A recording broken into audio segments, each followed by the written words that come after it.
চলে আসলাম ছাদে। দেখি আজকে ছাদে কি পাওয়া যায়। ঈদের পর তো আর বাজারে যাচ্ছি না, ছাদে যা পাবো আজকে তাই রান্না করব। এই তো ঢেঁড়স হয়েছে দেখি না, ভালো ঢেঁড়স হয়েছে। আগে ঢেঁড়স তুলি, হ্যাঁ, তারপর মাশাআল্লাহ। এই যে দেখেন আমার এই লাল ঢেঁড়স, এটা একটাই হয়েছে আর সাদাও লাগাইছি এখানে। আজকে যা পাবো তাই নিব ছাদ থেকে, কোনো বাজারে যাওয়া যায় নেই, এমন না? বাজারে যাওয়ার দরকার নেই। এই কচি কচি ঢেঁড়সগুলো না ভাল লাগবে খেতে। আর হয়েছে নাকি? যাক, মাশাআল্লাহ এই লাল ঢেঁড়সটা হয়েছে এবার, অনেক হয়েছে কিন্তু ছোট ছোট। তো যাই হোক, কয়েকটা পেয়ে গেলাম ঢেঁড়স। আর এই যে কলামরিচ তুলি আগে, না দেখো একটু কলামরিচটা কত বড় হয়েছে, একটু বাঁকা বাঁকা হয়েছে, তারপরও আমি তুলব। হ্যাঁ, এই মরিচটা এই যে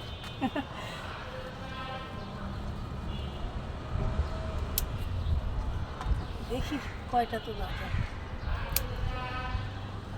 বৃষ্টি পড়তেছে তো নষ্ট হয়ে যাবে না তুললে। একটু বাঁকা টাকা হয়েছে, তারপর আমি তুলব। আর এটা তো এত বড় হয়েছে যে একদম মাটিতে লেগে যাচ্ছে। দেখেন কত বড় বড় মরিচ। এগুলো কিন্তু ওই যে আছে না, আমরা মুরগিটাকে ব্ল্যান্ড করে এটার ভিতরে দিয়ে চপের মতো খেতে কিন্তু দারুণ লাগবে। এই যে এদিকেও আছে, এই দেখো। আমি আজকে এটাই, আমি বুঝি না এত যে হবে না। ভালোই হয়েছে কিন্তু একটু বাঁকা টাকা কেমন জানি হয়েছে। তারপরে এটা আমরা খাবো। আরেকটা আছে না, এখানে আছে আছে। মাশাআল্লাহ। তাহলে কি পেলাম? ঢেঁড়স পেলাম, আর এই যে কলা মরিচ পেলাম, আর দেখি কি পাওয়া যায়। হ্যাঁ, আমার এই মরিচও তো পেকেছে, আমি সিরিয়াল দিতে দিতে নিয়ে যাব। এটা উড়ি উড়ি মরিচ, বেশি হয় নাই। এই যে টমেটোগুলো হলুদ হয়েছে, এগুলো নিয়ে নিচ্ছি।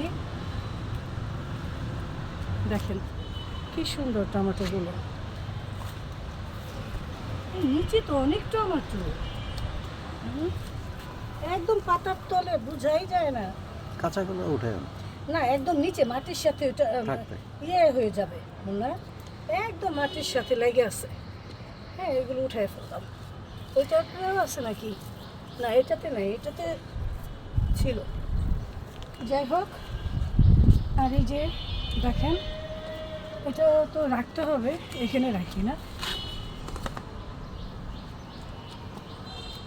এই যে আরেকটা কলা মরিচ, এটা পেকে গেছে, উঠিয়ে ফেলি, এটাও তুলবো আজকে। হ্যাঁ, দেখেন ছাদে ওঠা হয় না তো, আর এগুলো সব পেকে টেকে গেছে। নিয়ে ফ্রিজে রেখে দিয়ে একদিনই তো আর খাওয়া যাবে না, আমি আমার প্রয়োজন মতো আমি ফ্রিজ থেকে বের করে করে খাবো আর কি। আরেকটা পেকে গেছে, এই যে। এবার এটা বেশি বড় হয় নাই, না এটা বেশি বড় হয় নাই। এই যে দেখো, ও মা, একটা বেগুনও তো আছে গাছে, তুলবো এটা, এটা তুলে ফেলি। হ্যাঁ, আর তো বেগুন নাই আমাদের।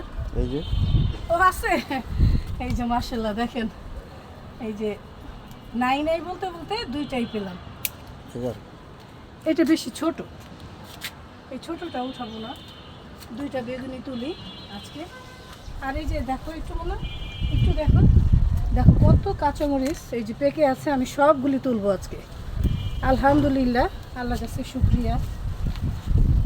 হ্যাঁ, নিজের গাছের ফলন পাচ্ছি, আলহামদুলিল্লাহ। আজকে যত কাঁচামরিচ পেকেছে আমি সব তুলে ফেলবো। আর একটা গাছে এত করে কাঁচামরিচ হয়েছে, আমার আর বাজার থেকে কিনে খেতে হবে না। এই যে, আর এত ভালো কাঁচামরিচগুলো, ভর্তার সাথে খুব মজা।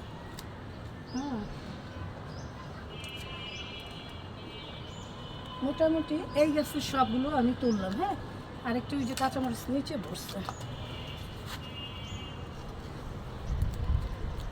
ওমা, এই যে দেখছো টমেটোটা খেয়ে ফেলছে পাখি।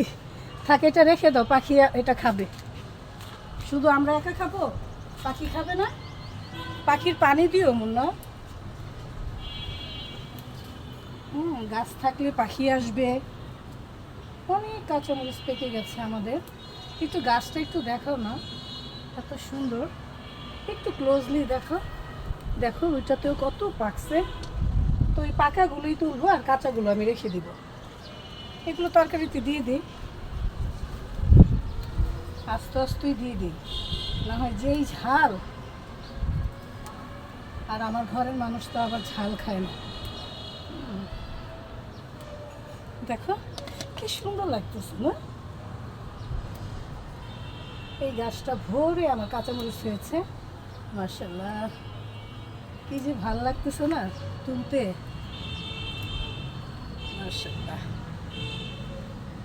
এই যে আরো তুলানো শেষ আছে। বলো কত হয়েছে।